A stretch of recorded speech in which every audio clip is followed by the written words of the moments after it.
Hello everyone, welcome back to my channel. This is Kim with K Montes Art Studio, and today we have a fun little project. So we are going to be painting this letter R, and I'm going to eventually get into the name, but I was originally inspired by the painting I did last week, and I wanted to kind of capture that atmosphere again, but this time I wanted to do something a little bit different. So what I'm using this week is my Royal Talents acrylic paint brushes, and these are middle grade acrylic brushes. I love that they have the squishy handle. I actually haven't used these, and I bought those a while back.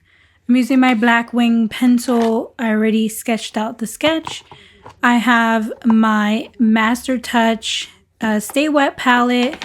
I have a water cup, and I'm going to be using some of my Liquitex paint. So you can see that I have already sketched my painting, and I was signifying there that I needed to get clean water. I got 2 containers of water, one for dirty and one to clean. Hard to explain, but it's always nice to have 2 containers of water. So this is my selection of paint. I decided to go with my Liquitex paint, and I do use the gloss glazing medium, which helps to prolong the drying process of the Liquitex or any acrylic paint. And I really like that medium. I also really love my Liquitex paint. It's probably my favorite acrylic paint. I was on the hunt for acrylic paint for a long time, and I played around with the So Flat acrylic paints, but they're too smelly, and they are also very matte. Not that it's a problem, but it was just a little bit too matte.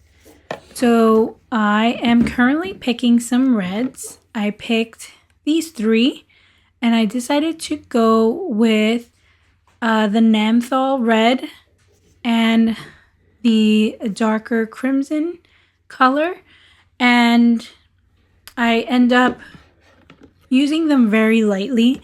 So those are the So Flats, and I have them separated by color types. So that's my red container.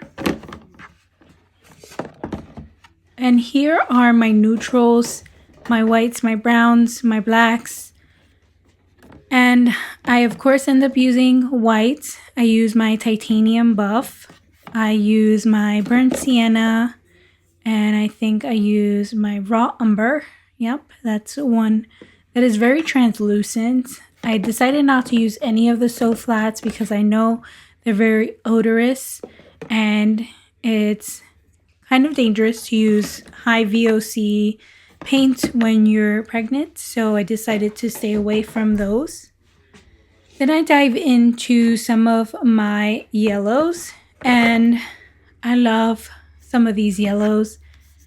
These ones in particular, the Indian yellow is one of my favorites. I just love this Liquitex collection. They're really good. So they come in all sizes. I bought a mini pack, and I clearly end up using all 3 or 4 of those yellows. I think I end up using 3 eventually. So I bought a mini pack, and I just wanted to test out. This is when I was still discovering what kind of acrylics to use, and that's why I have a variety of sizes. So with my greens, I have a good, nice collection of greens, but then I immediately realized that I don't have like a traditional green color, and I think it's easy to make with some yellows, but sometimes it's very convenient to have those quote-unquote convenient colors and have things just ready to go. Although I do have that sort of vibrant green, neon green, I forget what it's called, I don't think it makes a sort of medium dark green.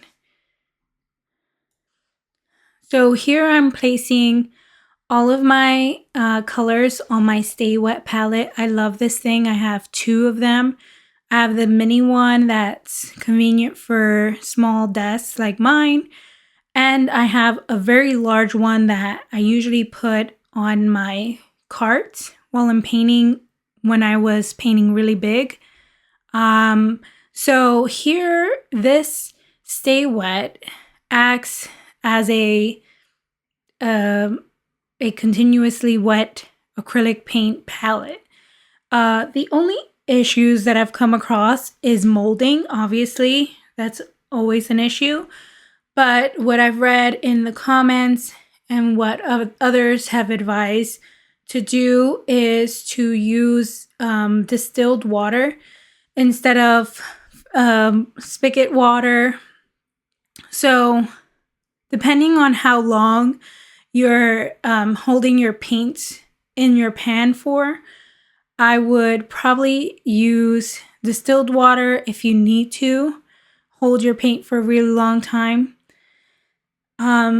Yeah, but other than that, this paint will probably be gone in the next week or so. I started this painting maybe 2 days ago, and it's been there for 2 days.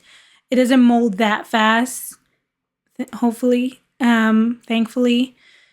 But yeah, so I jumped into the brushes. These brushes are really cool. I loved that they are very comfortable for your hand. I love the squishy thing, especially if you're the type of painter that really gets close to your paintings and tries to get comfortable with your canvas. This helps a lot with like any pain within your hand or finger. So that's really convenient. So of course, while I was painting, I had to get approval from my manager. He was not very happy that I wasn't rubbing him, so I had to take some time to do my job as a person that works for him. And then I got immediately back to work because he's very demanding. So let's jump into the fun part of this video. So what is my baby's name? The baby is named Rowan. Her name is going to be a gender neutral name, and we chose this name for several reasons, but the name itself means Lady of the Mountain, and it also is a type of tree, and that is the reason why you see the tree on the R. So this tree is a tree that is pretty widespread and very beautiful. It's a lovely tree. Here's a picture. So some fun facts of the rowan tree is that it is a beautiful tree that has these red berries. It is native throughout the cool temperatures in the northern hemisphere. It is also associated with the rose family tree, and the other thing that it's known for is being a part of the mountains. Obviously, it is called the Lady of the Mountains as another association. They can also be shrubs and variation of trees.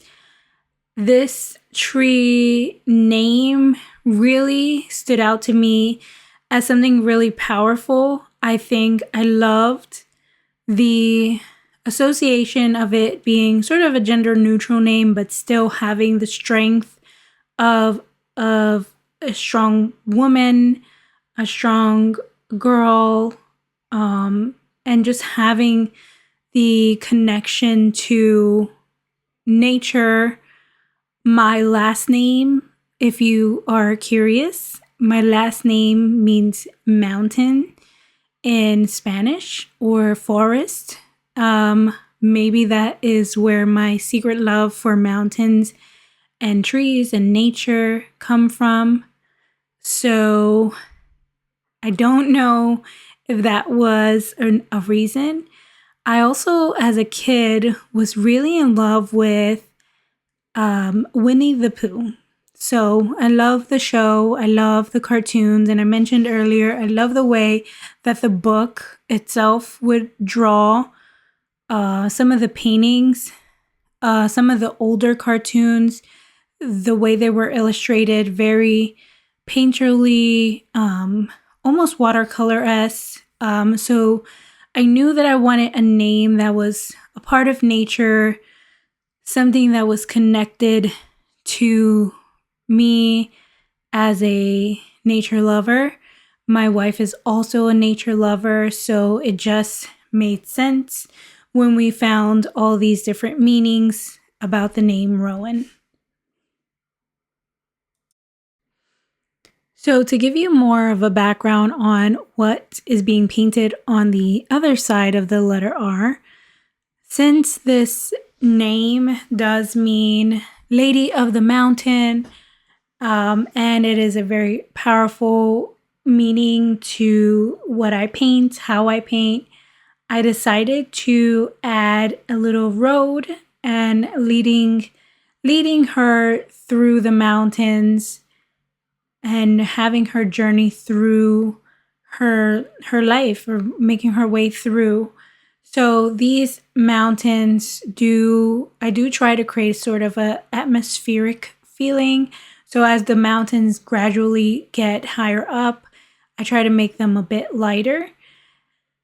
And towards the top, you'll see the sky eventually. So jumping into the tree portion, I started to paint the tree and I wanted to get some of the base down.